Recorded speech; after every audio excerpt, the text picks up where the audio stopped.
argue. Like, you get into this sport when you like commit to this school. Like, And when I got here last year and I started covering Northwestern lacrosse and I actually became a fan of Northwestern lacrosse last February. Like, I didn't know a single rule of the sport. Like, I was a geek.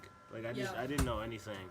I just remember meeting Delaney Schweitzer's mom, who, if you don't know, well, I doubt you know, but, like, for the folks at home, that was her, that's the loudest woman you'll ever meet. Like, her voice rang through Ryan Fieldhouse, all the time. And so, like, you just kind of yap about, you know, how her daughter was giving her anxiety in between the pipes, and, like, just, like, her perspective on things was, like, really unique. That's how I really became a fan. Like, Delaney Schweitzer's mom, shout out to her. And I followed the team ever since, so. You know what? I mean, I feel like Aditi Foster's a solid pick. I have a personal favorite in Noelle Cumberland. I think not too bad of a pick either. She's just such, like, a workhorse. Like, I have no other way to describe her. She just, like, whenever you need it, she gets the job done. Like, she's a grinder. Yeah. Like, she genuinely, like, gets into the dirty aspects of the game, scooping up ground balls. Yeah. Like, on the clear game, she's so crucial for this team. So like, good. Like, when she starts running, like, it just looks like she's never gonna stop. Yeah, I remember the Johns Hopkins game. I was on the call for that, actually, when she started 80 yards from the cage. Yes, that was took crazy. it all the way Yes. to the crease to score. I was looking at Calvin like, yo, what did I just watch, man? Like, that was really her breakout moment, I feel like. She's been good all season. Like, the UNC game comes to mind as, like, 100%. a game that she was particularly crucial in, but that moment was, like, okay. That was her, like, all Big Ten first team kind of moment. Like, that 100%. Put her on the map. 100% put It's her just, on like, the map. whenever she goes to shoot, she always somehow ends up on the ground, which I feel like is, like, not necessarily, like, the best thing ever, but it's also just, like, she is there to just, her job is, like, to end up, like, basically in the net. Like she's physical. Like, she uses her frame to her advantage and makes defenses uncomfortable. Like, you see it with her transition game. You see it with her on free position as well. Like, from either hash. When she starts from either hash, like, she doesn't shoot the ball until she's 6 inches from the crease. I swear. Yeah, no, like 100%. She just goes. It's so... I don't know how to describe it. It's very brute force. It's very brute force, but not many players can execute on that because of the God forbidden crease touch. Yeah. Like, I feel like a lot of not just players in the Big Ten, but athletes in the whole NCAA struggle with that kind of play style because body control becomes a big thing. Right, and that's like something that she's clearly mastered this year, like her body control and like knowing how to use her frame to her advantage, and, you know, that's why she's been so successful this year. Yeah, and I mean, like, I'm thinking back, happened, 6 hours ago? 6 hours ago, yeah. Northwestern beat James Madison, what was it, 17-5, yeah. JMU? Oh, my goodness! What a game. I have so much to say about this game. We were talking about this before, Matt, a little bit before the stream started, but I just wanted to know, like, kind of your initial thoughts coming off this, like, big win for the Wildcats. Well, I'm not surprised, but the thing at the top of my head was like, okay, this is the Maddie Epke revenge game. Like, there's no other way to frame it. It's Epke's chance to, like, take it to James Madison, and she did, especially in the draw circle. 9 draw controls on the afternoon. She straight dominated. She actually started as the primary draw taker for the Cats, which is something that we hadn't seen this season. It's usually been Maddie Smith in that role, but for some reason, Kiliamonte Hiller was like, well, not for some reason. She was like, okay, you know what? Epke knows this team pretty well. She played with most of the players on the roster last season. Why don't we start her all in the starting lineup today? And it clearly worked. Like, Northwestern ended up with a total of 15 draw controls on the day to JMU's 9. That's ridiculous. That is something that Northwestern did in the Big Ten regular season when they were blowing teams out by 10, 11, 12 goals, right, when they blew out Oregon on the road. Like, that's the kind of performance we're seeing from Northwestern back then, not in an NCAA tournament game. So that's a big sign.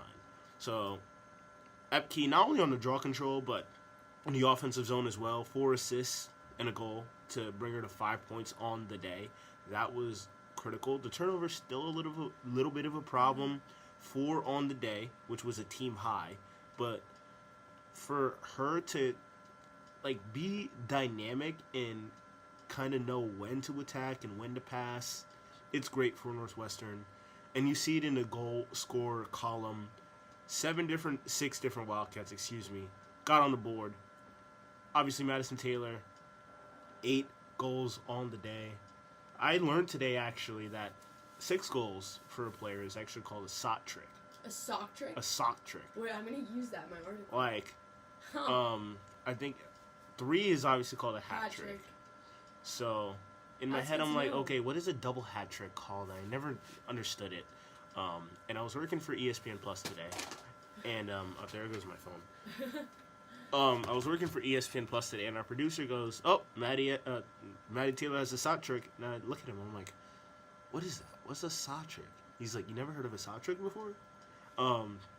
It's 6 goals. And I'm like, "Oh, that's interesting." What would 9 goals? Because Maddie Taylor. I don't know. Maddie Taylor almost had 9. Maddie Taylor almost had. She almost broke her own record from last season. That was crazy. That was a crazy performance. Had she gotten off to a quicker start in the first quarter, that record 100%. would have came crashing down. We were sitting in the post game presser, and it was Kelly and Monty Hiller, it was Maddie Epke, and it was Madison Taylor, and then people just started asking questions, right? But they kept saying Maddie, and we didn't know. They didn't know which Maddie are you referring to? It's so funny because everyone was asking, about the offense, and so Madison Taylor scored 8 goals, but Maddie Epke assisted 4 times. And Maddie Epke was really, really good on the attack today, which was super interesting to see.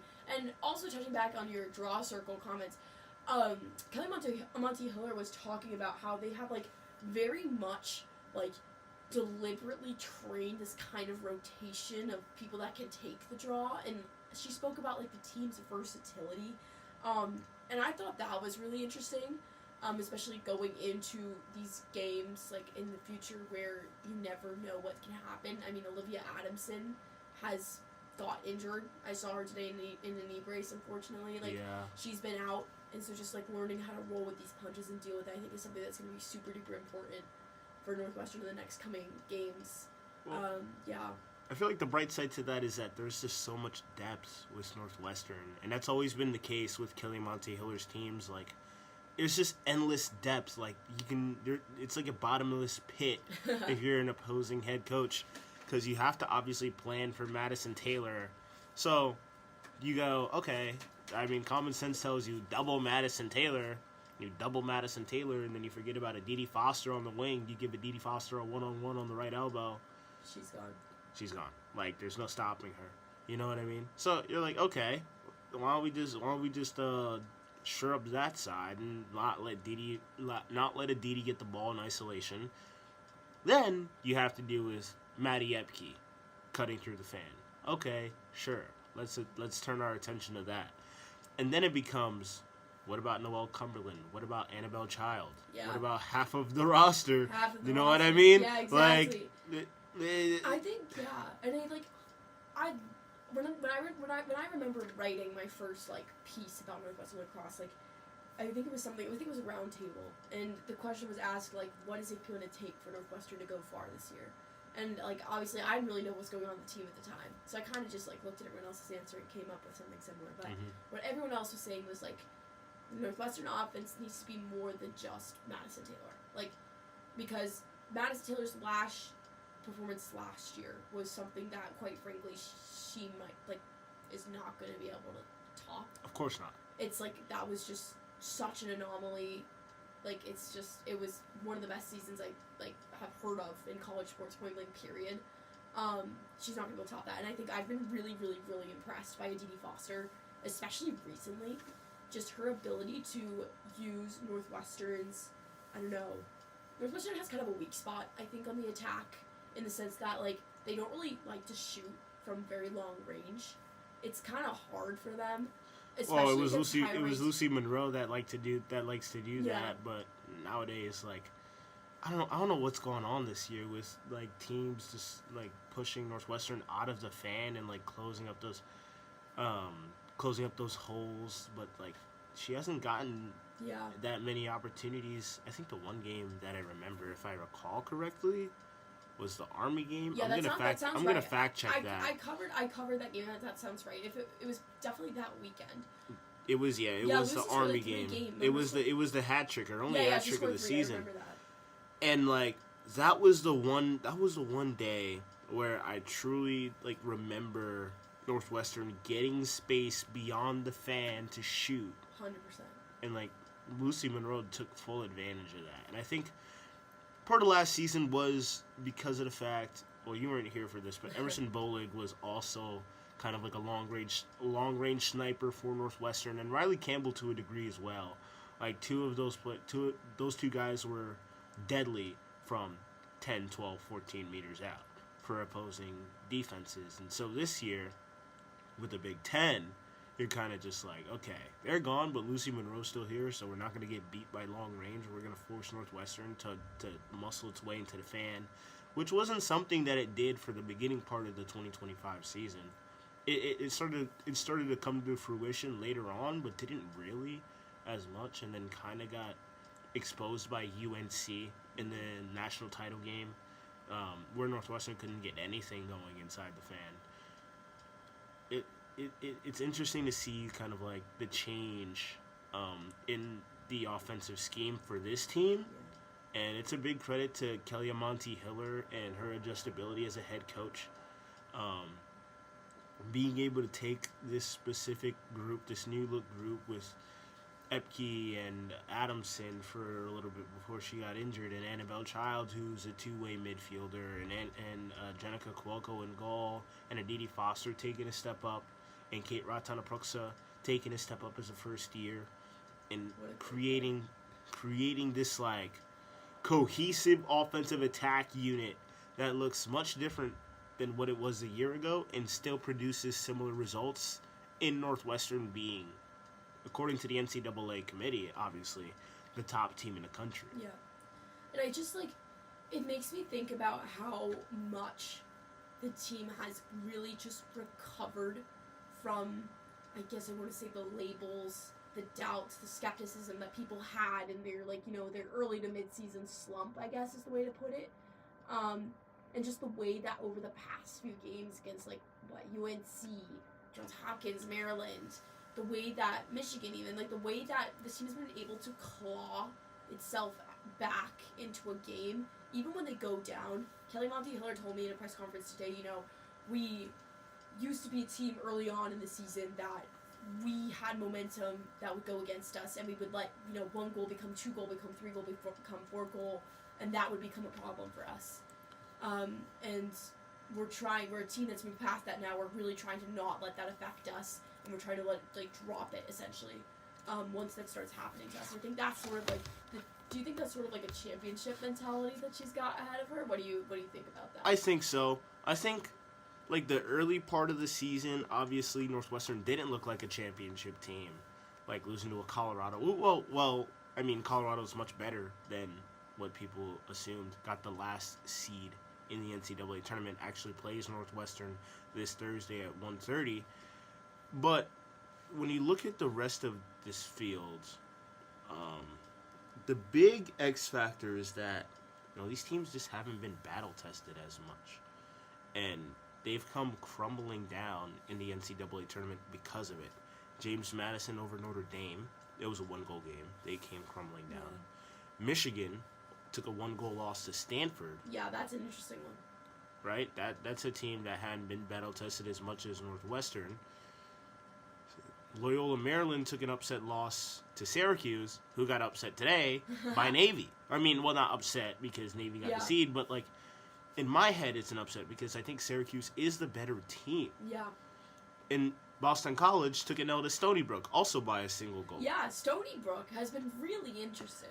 What I'm trying to say here is that all of these teams took 1-goal losses, but when you look at a team like Northwestern, this squad has thrived in the latter half of the season in 1-goal games. Maryland twice, I know Michigan wasn't a one-goal game, but it was still a very low-scoring game, and it's still a very hard-fought game.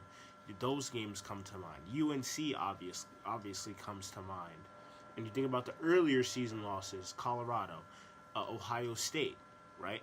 All of those games were preparation for the NCAA tournament, because sooner or later, you're going to run into a team that's going to give you problems. Most likely, it's going to be Colorado on Thursday, but it could easily be a Stony Brook or a Johns Hopkins in the Final Four.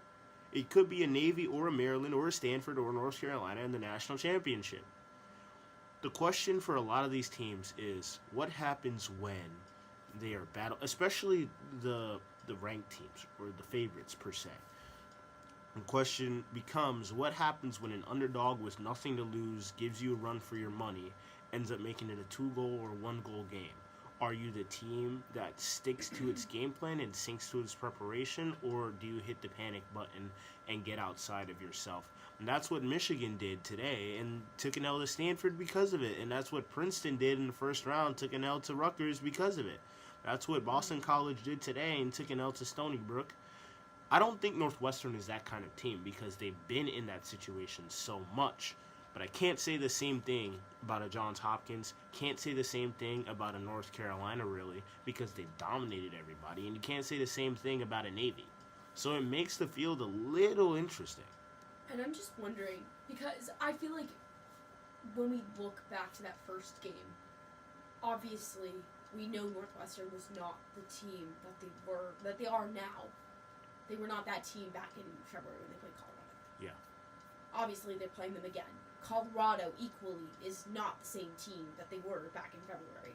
So I guess I'm just wondering, in your opinion, is this, like, kind of a flip of the script moment? Is Northwestern the underdog here, in your opinion, or do they have something to prove? I wouldn't frame it as that. I do think they have something to prove, but I think this is a love letter to Northwestern's 2026 season and all the doubts that they've had. Because when you think about it, the Cats have always been second best in 2026. They came in ranked the preseason number 2, no surprise. Maddie Taylor came in ranked as the preseason number 2 player in the country behind Chloe Humphrey, UNC's workhorse and the reigning Weerapana winner.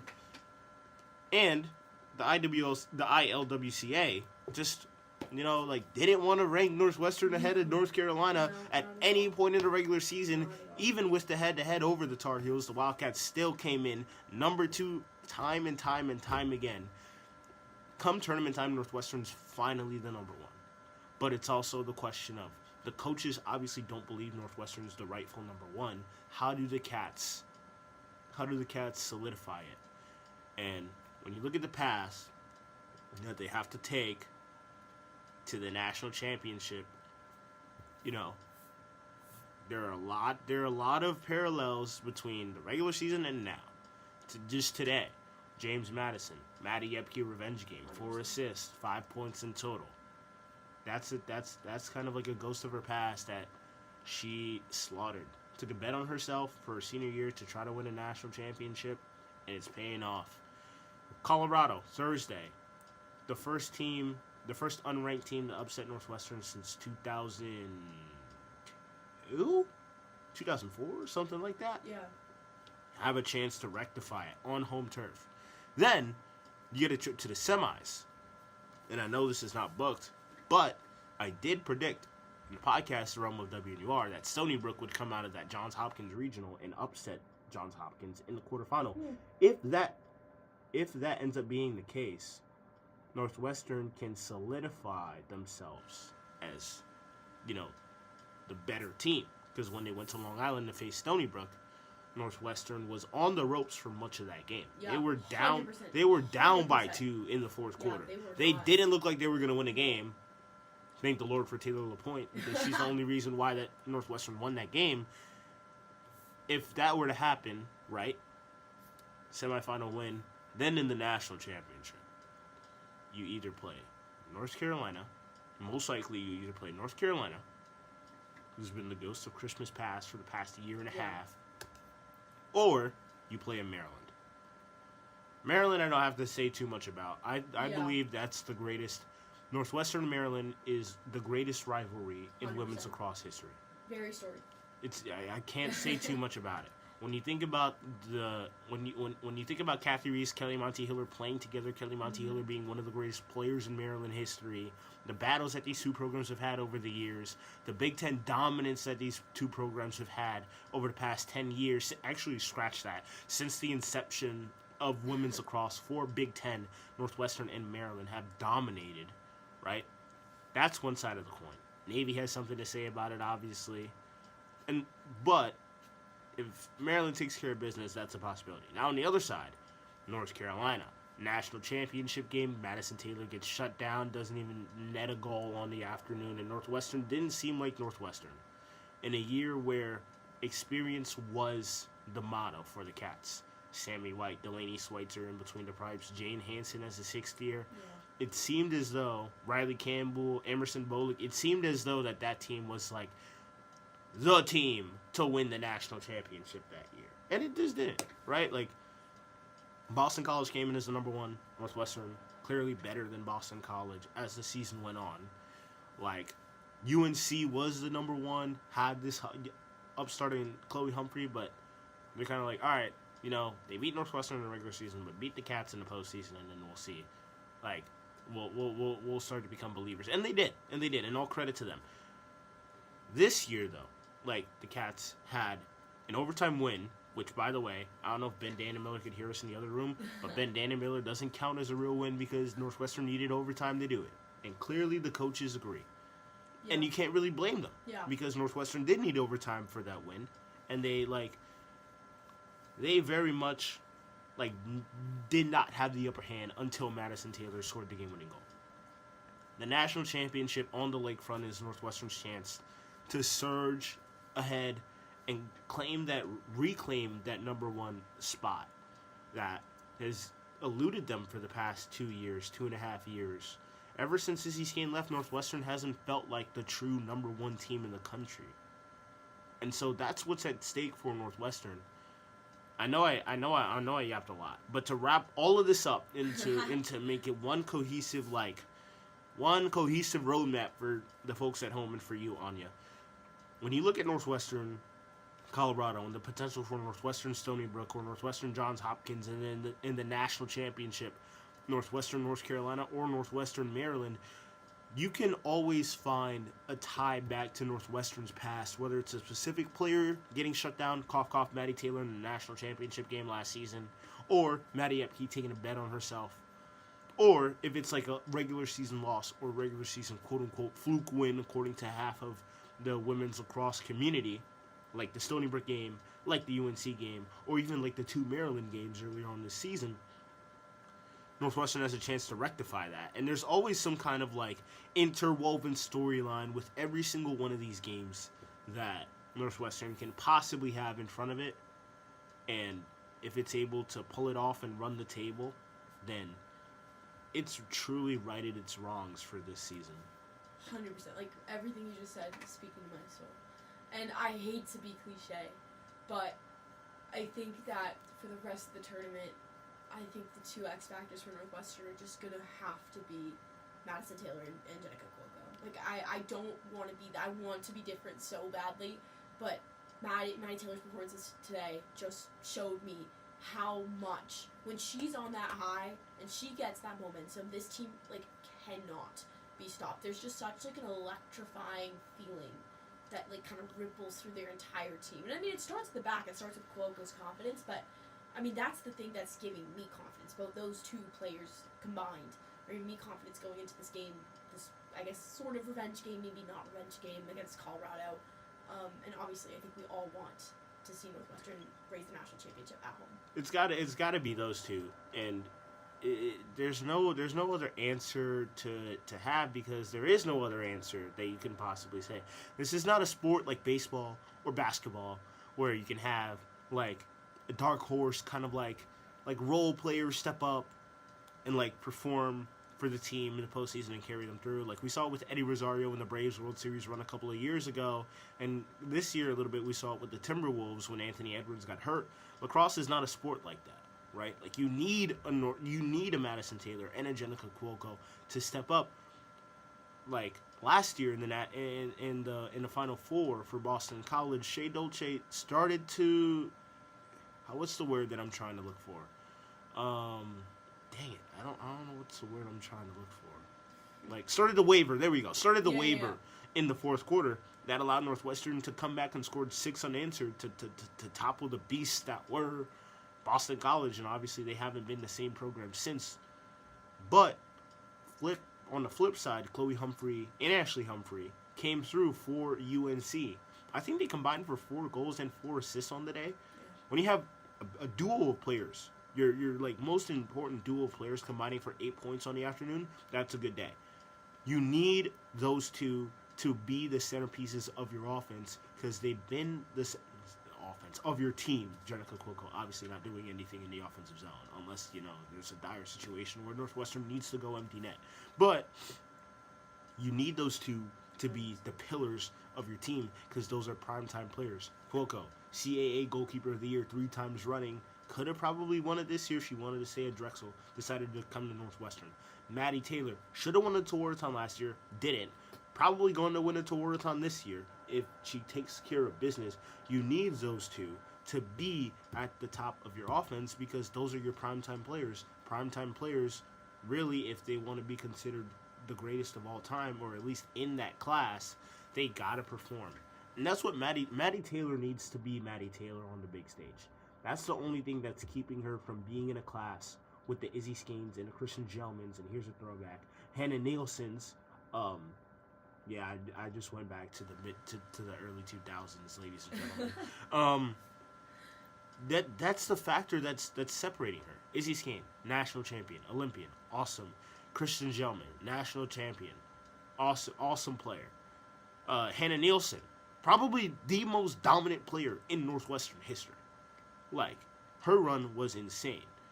Maddie Taylor is just missing that run of dominance in the NCAA tournament, and this is the year for her to do it on the lakefront in front of home fans for the first time in this sport's history, right? Like, if you can't do it then it's like you start asking questions. But this is the time for her to do it, and I think that it's got to happen for her sooner or later. And this is the one real opportunity that she'll have. I don't think I could have ended it on a better note, Matt.